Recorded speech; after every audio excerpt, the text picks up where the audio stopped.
نحمدہ ونصلی علی رسولہ الکریم اما بعد۔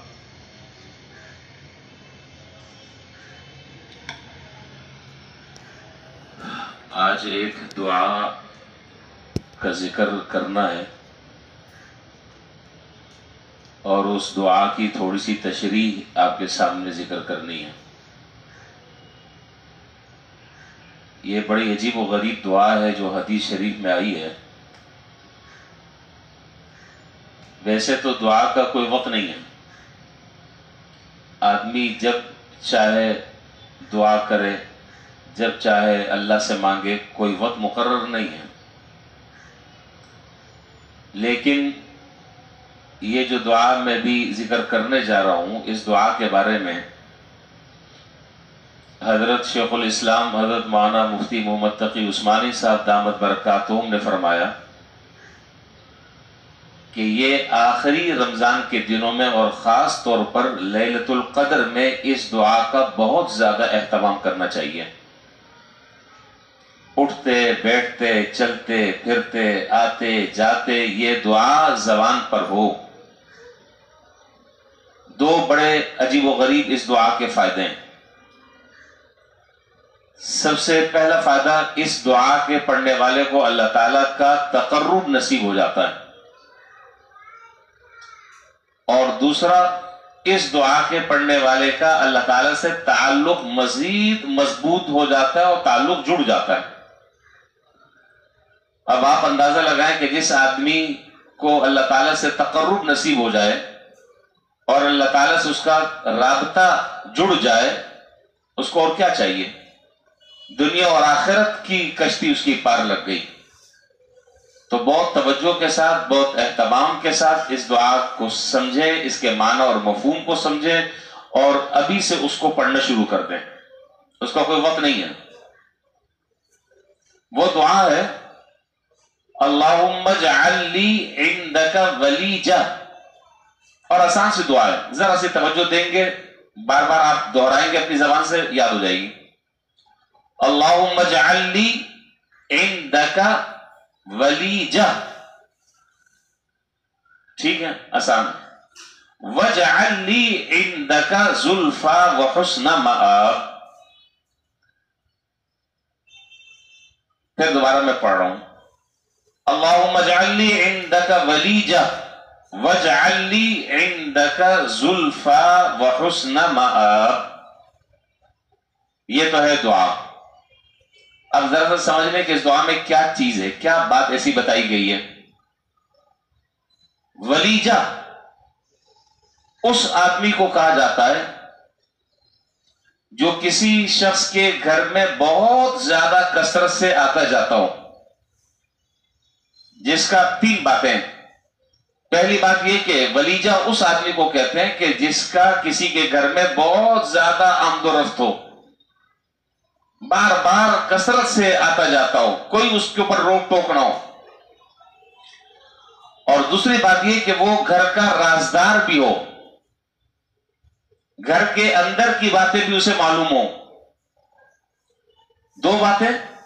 اور تیسری بات یہ کہ گھر کے معاملات میں بھی اندر وہ دخیل ہو، گھر کے معاملات میں بھی دخل اندازی کرتا ہو۔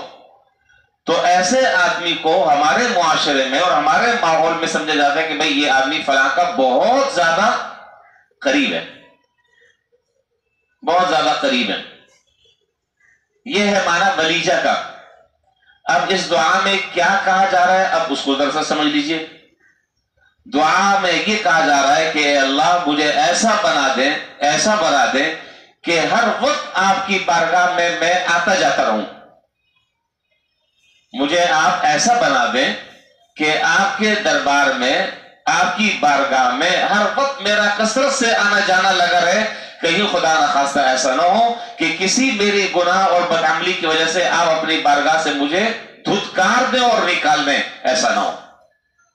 ایک بات تو یہ، اور دوسری بات یہ کہ چپکے چپکے میں جو اپنی آپ سے رازدار، وہ معنی میں بیان کر رہا ہوں، چپکے چپکے جو میں آپ سے اپنی حاجتیں، اپنی درخواست، اپنی استدعا آپ کے سامنے رکھوں، آپ اسے قبول فرما لیں۔ دو بات. تیسری بات کہ جب میں کوئی بات آپ سے کر لوں، دخیل، تیسری بات جو میں نے بتائی تھی، دخیل ہونا. جب میں کوئی بات آپ سے کر لوں تو میری لاج رکھ لیں. جب میں بات آپ سے کوئی کہہ دوں تو میری بات کو آپ لاج رکھ لیں، اس بات کو آپ پورا کر دیں. تو یہ بڑی عجیب و غریب دعا ہے، بڑی عجیب و غریب دعا ہے کہ ہر وقت آدمی اس دعا کو اللہ تعالیٰ سے مانگتا ہے کہ یا اللہ مجھے ایسا قرب اپنے ساتھ عطا فرما دیں، ایسا قرب عطا فرما دیں کہ بس جس وقت جب بھی میں آپ سے کچھ مانگوں آپ مجھے عطا فرما دیں. جب میں آپ سے کچھ مانگوں آپ مجھے دے دیں، اور جب میں آپ سے کوئی راز و نیاز کی بات کروں تو آپ میری دعا کو سن لیں، قبول کر لیں، اور آپ کی بارگاہ میں ہر وقت میں آتا جاتا رہوں. اب آپ مجھے بتائیں کہ جس آدمی کو یہ ساری کی ساری چیزیں مل جائیں کیا خیال ہے اس کے بارے میں؟ اور حضرت نے فرمایا کہ اس دعا کو شب قدر میں خاص طور پر اہتمام سے پڑھنے کا معمول بنائیں. شب قدر میں خاص طور پر اس دعا کو پڑھنے کا معمول بنائیں. اور ویسے بھی اب گنتی کے چند دن باقی رہ گئے، اس دعا کی کثرت ہو، ہر وقت آتے جاتے اٹھتے بیٹھتے گھر میں دکان میں بازار میں بس اس دعا کا ورد جو ہے وہ زبان پر ہو. دعا کا جو معنی اور مفہوم ہے موٹا موٹا وہ میں نے آپ کو بتا دیا. دعا دوبارہ ایک دفعہ پھر میں بتا رہا ہوں. اچھا اس میں آگے دو جملے اور رہ گئے. یہ تو معنی ہے ولیجہ کا، وَاجْعَلْ لِي عِنْدَكَ زُلْفَىٰ، اور اے اللہ آپ مجھے اپنا تقرب نصیب فرما دیں. وَحُسْنَ مَآب، اور مجھے اچھا ٹھکانہ عطا فرما دیں. وَحُسْنَ مَآب، مجھے اچھا ٹھکانہ آپ عطا فرما دیں. تو بس اس دعا کو دوبارہ یاد کر لیں، اس کو پڑھنا شروع کریں، اللہ سے مانگیں. رمضان ہے، آخری ایام ہیں، اللہ نے دعاؤں کے لیے دروازے اپنے کھولے ہوئے ہیں، رحمتیں برس رہی ہیں، مغفرتیں اللہ تعالیٰ کی برس رہی ہیں.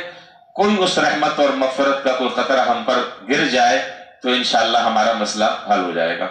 اللہم اجعل لی عندک ولیجہ واجعل لی عندک زلفیٰ وحسن مآب.